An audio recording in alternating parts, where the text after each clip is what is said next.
Hi everyone, thanks for attending this session.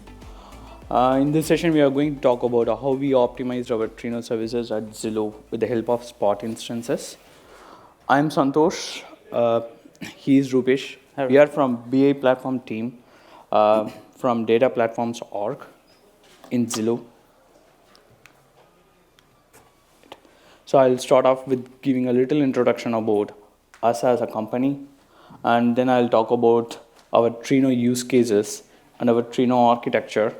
Um, Rupesh is going to then talk about the issues we faced with our previous setup and how we optimized using spot instances.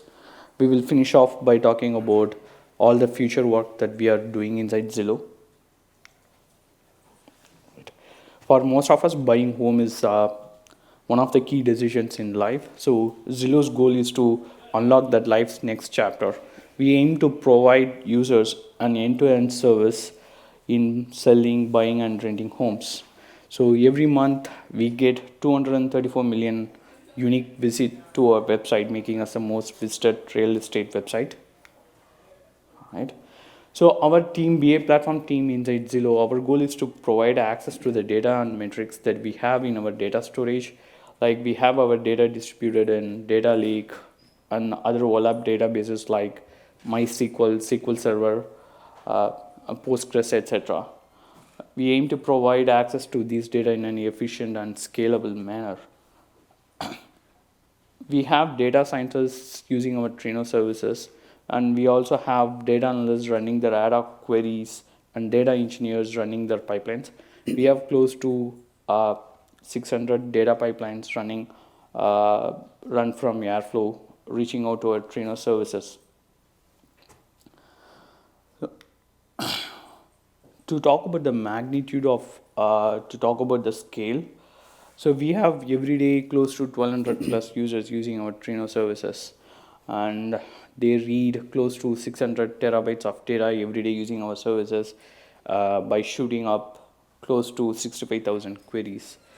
Our peak memory usage goes up to 2.5 terabytes. Our cumulative execution time across our Trino services comes around 250 hours. Our P95 time is 20 seconds. So we have divided our, we have 6 Trino services dedicated for, each of them are dedicated for a specific use case. So we have Trino services that deals just for ad hoc query analysis. We have another Trino services that deals with BA dashboards, and we have a separate Trino services that deals with data pipelines. So each of these services at any point of time has 8 worker nodes dedicated for them, and then they can scale up to 60 workers based on the CPU when the CPU utilization rate exceeds 70%. Previously, we used to run our worker nodes and coordinators as M5A instance types, so most of them were on-demand instances. But with the current setup, we use M5A instances only for coordinators. For worker nodes, we use a mix of C5A instances and spot instances. And we run them in EKS. This is our Trino architecture. We have clients reaching out to our services from SQL clients, and we have data pipelines, and we have BA reports from Tableau reaching out to our services. We process the query through the load balancers. The load balancer distribute the queries to the individual EKS services. The coordinator that lives inside the EKS clusters receives the queries, and then they perform the task of authentication and authorization. Coordinator performs authentication with the help of LDAP services. And for authorization, we use Apache Ranger.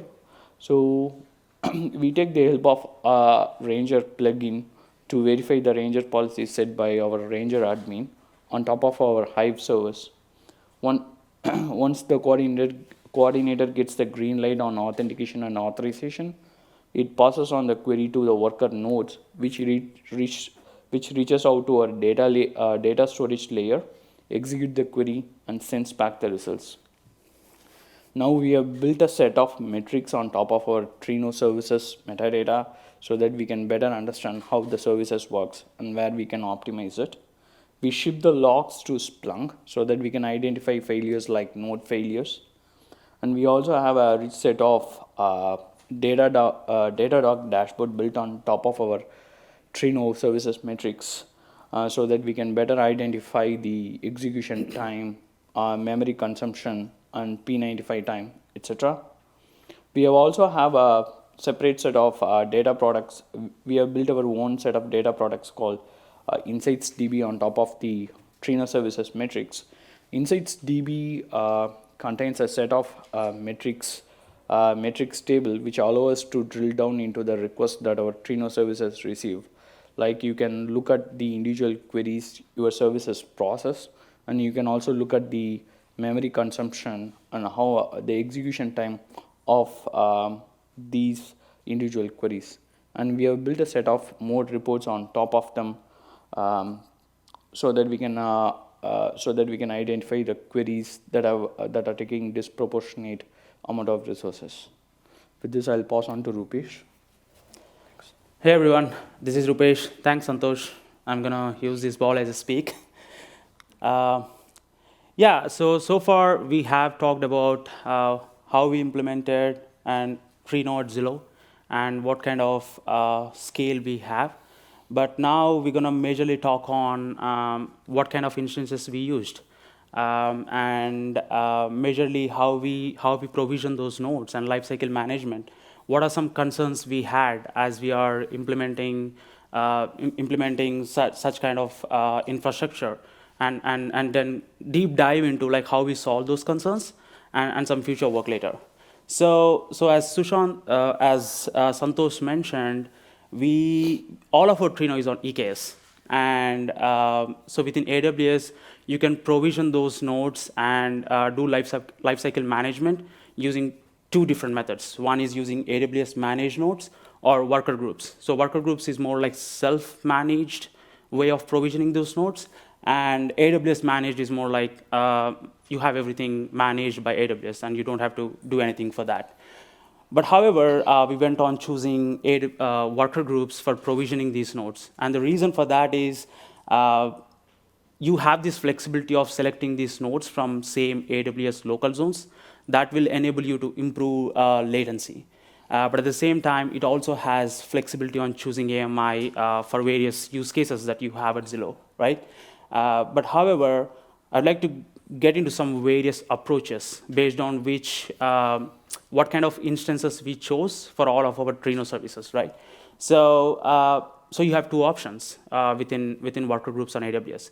You can use all 100% spot instances for all your worker nodes, or 100% on-demand instances. But now let's discuss what happens if we chose those different types of instances and what kind of concerns and problems we faced as we scale. So one option, as I was highlighting, 100% spot, right? So you have these different Trino services, and we have like 100% spot instances. So you're gonna face like a lot of spot interruption problem. So when I say spot interruptions, AWS takes away some of the nodes based upon the customer demand. So you're gonna keep on losing those nodes, and your queries are gonna fail with node crash issues. So that's gonna be more like unreliability of your services. So that's going to be a huge problem within your organization as you're providing services to users. But what happens if you choose everything on demand in place of spot instances, right? On demand is like 90% costlier compared to spot instances. And as you scale, as you have seen, like we scale up to like 60 maximum worker nodes with whatever the load that we have. But as you scale larger, as we see like the usage of data or number of queries, different use cases, it's going to balloon, right? So the cost is going to be more. But how do we solve this, right? How do we solve this specific situation scenario? So we made some attempts to solve majorly the spot interruptions and cost creep scenarios. So we were like majorly exploring if there is an option of like selecting spot ratio. So like 10% spot or 90% on demand for our worker nodes, or any breakdown, right? But I think worker groups and AWS didn't provide us that flexibility of choosing that spot ratio percentage. And we try to select like mix of spot instances, like having M5s, C5s, and R5s, and selecting it from right availability regions based upon our services. But the problem with that is like you're gonna have to maintain those worker groups as they scale, and it's tough to maintain, tough to change those worker groups, select right availability zones, and you spend a lot of time on maintaining and selecting those instances. So, but in the previous state, what we did is like to have our services with high reliability. We converted everything into on demand, so that we provide good experience for the users without losing our reliability of our services. But that again poses a cost aspect. So as we are researching, as we are finding more resources, we leverage something called Ocean Spot IO, through which you can do spot ratio selection for your pools of workers or pools of coordinators. So on that note, let's get some deep dive into how we chose those spot instance groups. How did we do spot ratio tuning, and how are we going to do in further as we scale? So on that note, so as I said, we are leveraging Ocean with Spot IO. And Ocean is more like a layer on top of all of your cloud computing services, which will enable you to pass on some group of nodes, pass on some spot ratio selection. But without going much deeper into it, I want to highlight some advantages that we have with this setup, right? So you have like spot ratio selection flexibility. So within Ocean, you can actually do pool management. So you can create pools for all your Trino services. So it can be coordinator pool. You can have worker pool, and you can say like 100% coordinators going to be on-demand instances, and for worker pool you're going to have 30% spot instances and 60% or 70% on-demand instances. So you have that flexibility of choosing your spot ratio based upon your services reliability or based upon how much you can spend as the scale. But other flexibilities, like you have like node type selection. You can just send like these are the instances from which I can select based on your compute, based upon your network transfer, based upon your memory. So you have like different instances like C5s, M5s, RVs for different purposes. So you have that flexibility of selecting those group of nodes and passing on to select spot instances from this specific group. But other important feature that I want to highlight here is what happens if because you're still selecting spot instances, and there is high chance that these spot instances might not be available, and your service can still become unreliable. So you have feature of like fall back to on-demand instances. So you're still having this service up and running, and making sure your queries are running without any failures. And other features like auto scaling and availability zones. One thing that I want to highlight here is like if your service is in the same available zone, it will try to select nodes from that specific availability zone. So this way, your query latency gonna improve a lot, but at the same time, your network cost, transfer cost, gonna reduce with that kind of setup. So now we are at a point where okay, now we have something from which we can do spot percentage selection, and we can send some group of nodes from which we can select. But how do we know like what is the percent of spot ratio you need for your Trino services, right? It depends on various factors. But how do you do that check? Initially, when we fall into that scenario, we initially did like trial and error method, like having like 50% of spot instances and remaining 50 on-demand instances. But however, with that kind of percentages, we have seen our cost grew over a period of time. So it's tough to find that sweet spot for all of your Trino services. They keep on changing. So eventually, with the trial and error, without interrupting our reliability of our services and query performances, we were able to say like 30% of our spot selection was a sweet spot for us for all of our Trino services. But apart from this trial and error, the other thing that I want to highlight is we use something called average queries failures. I mean, as Santhosh was highlighting in the query infrastructure, we have a data product within our internal services, which provides all the query metadata. So we built our own dashboards on top of this, and it provides information on like average query failures, P95s. What are some external errors? What are some internal errors? So this will enable you to identify how your services are performing. So we use those dashboard with the sorry, upper button. Okay, I see. Cool. Sorry. So yeah, so we combine those dashboards with this trial and error method, and we saw like how our services are behaving as we are tuning this spot percentage. And that's how we found like 30% is like the right kind of spot percentage for our load. So, but as we scale, as I said, this is a graph that we're going to use and fine tune our spot percentage based upon different use cases.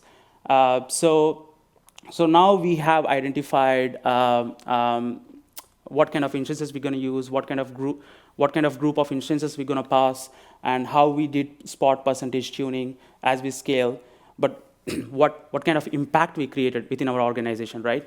So as you can see on the graph here, that one on the corner, so we made the change in December 2021, and I mean, y-axis is actually the cost, and x-axis is the time.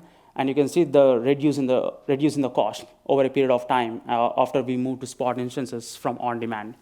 And here is a quick 3-day moving average after we made the change. So we made the change exactly in December 14th. And you can see this yellow line, probably not visible for you. Should have used the right color there. But you can see that little drop down of cost, and you can see that larger graph how the cost reduced over a period of time. But to highlight, like we reduced like 25% of the cost that we were incurring before using spot instances compared to on-demand setup that we have. So that was a huge plus for us, right? In terms of cost, as everyone is trying to reduce the cost nowadays. So yeah, I mean that was a major accomplishment that we had in the last 1 year after we started using Trino. And now I'd like to talk to you more about like what are some future projects that you're working on, what are some exciting things that we wanted to explore. As in our keynote, we talked about like fault tolerance execution. I think this is a major feature that we wanted to work in our next setup. The reason for actually having fault tolerant execution is like most of our users who are running all these queries had lots of issues with like their query being failed for issues that they don't know. So we wanted to have that retry mechanism for all those queries, which will enable reliability of your service and give better experience for the users without any interruptions, right? So majorly looking forward to work on that feature. But the other important thing also is like optimize instance types. As I said before, we are majorly using M5s, C5s, and R5s kind of instances, or M5As, C5As, and R5As. But we wanted to select right set of instances for our services as we scale, and implement a methodology of like how do we select those right instances, and explore more in those areas like graviton instances like M6, R6, and C6Gs. Because those are like 40% better at price because we are still seeing this opportunity of like reducing price and improving performances as much as we can. And one more important thing is like increasing query performances, right? So we have seen average execution time and P9 file latency for our existing scale. But as we are as the amount of data is increasing, as the number of use cases started to increase, we wanted to improve these query performances. So two important things that we wanted to do is like indexing and smart caching. So we wanted to index all the data lake tables with like bitmap and dictionary, so that we can improve our speed at least by 7x times. And smart caching is another thing that we wanted to implement on unoptimized data lakes, and as well as tables that are being used the most, like as Santhosh was highlighting in the query infrastructure overview. We have a data product which collects all the query metadata and provides us the information of like what are some top tables being used, what are some top users querying these tables. So we wanted to know all these tables and cache them so that we can reduce cost and improve our performances. So yeah, I mean, exciting projects. Pretty much looking forward to work on all of this project. And it's just not me and Santhosh, right? We have a huge team, data platforms and data infrastructure at Zillow. Awesome people working on all of these projects. So on this note, I think I conclude our topic today. Yeah, this is time for questions. But before that, we are hiring, and if you want to work on all these projects. Yeah, if you want to work on all the future projects that I was explaining, which is pretty awesome, and also looking forward to contribute to the Trino community. So come join us. Yeah, any questions? Yeah.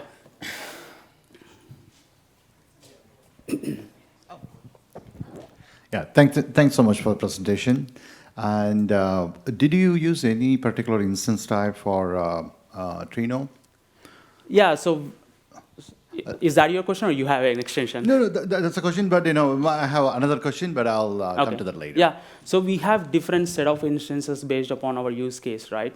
So as I said, we first selected like on-demand instances because we wanted to make sure our service is reliable. So on that note, based upon our usage, we selected M5As. M5As 16x large for all our workers, and M5A 12x large for all our on-demand coordinators. Awesome. Did you have to use anything like Nitro or something for data engineering needs? Like if you have any Spark loads or something, they recommend to use Nitro. So what's your experience on that? Based upon our use cases, I think we didn't fall into that bucket yet. Okay. But we are exploring other set of instances, as I said, in the future work. So looking forward to those use cases for sure. Got it. But all of our as we said, we have like different buckets for data engineers, BI reporting, data visualizations. So all of these have their own set of instance types based upon those specific use cases. But for now, we fall into like M5As, C5As, and R5s at this point. Got it. My one last question. I see that you're using Carpenter for auto-scaling. Do you use Carpenter? I saw in one of the pictures. Yeah, Ocean. Yeah. Oh, okay. You don't use Carpenter? Carpenter, no. Yeah, I think Carpenter also does not have a capability of selecting spot IO ratio. So that's why we went on with Ocean.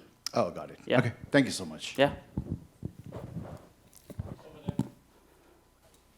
How much reliability do you sacrifice by using spot instances? So, yeah, I mean, so in real world, right, we wanted to maintain that reliability and at the same time cost that we are spending on all of our services. So as I said, we have like different use cases of like trial and error method that we did using spot tuning.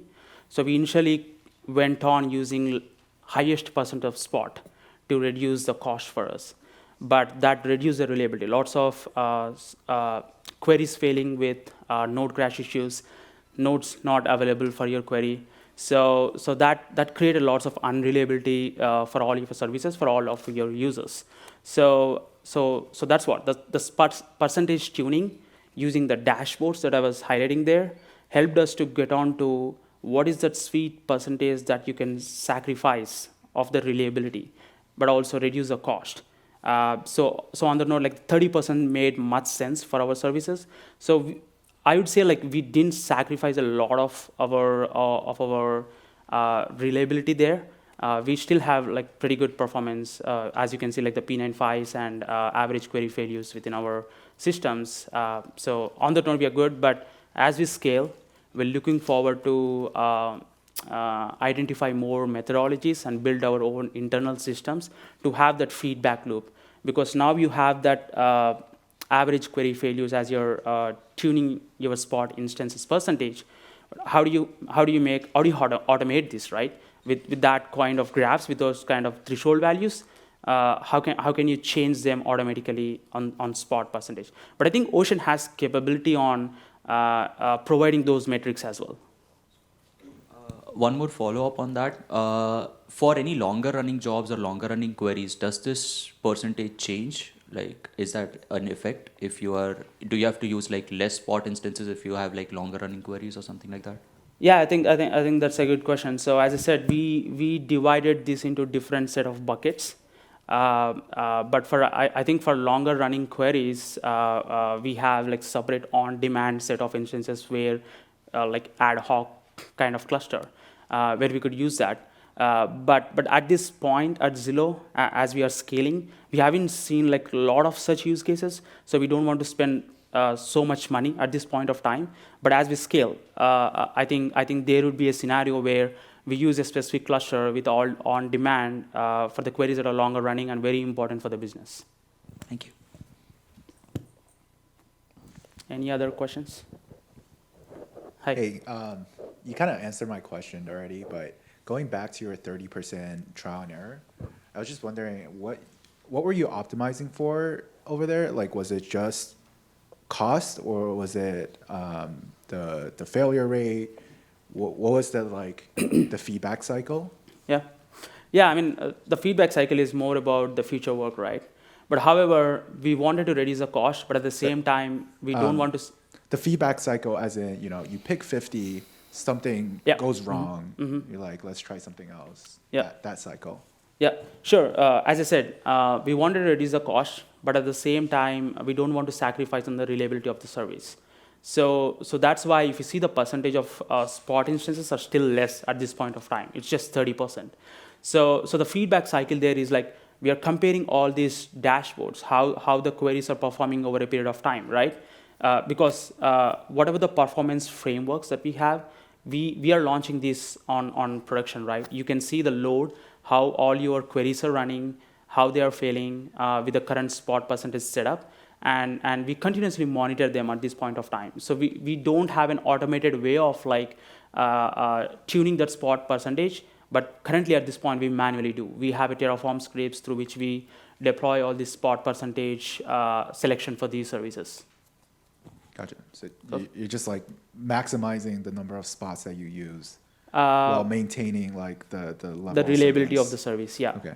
So our goal is not majorly to reduce the cost, right? But we also wanted to make sure the reliability of the service is not affected at the same time. Yeah. So you need to have that balance. So it's not possible to have the reliability to have like 80% spot instances all the time. It's not possible. So you need to identify that sweet spot. So that's what we are doing.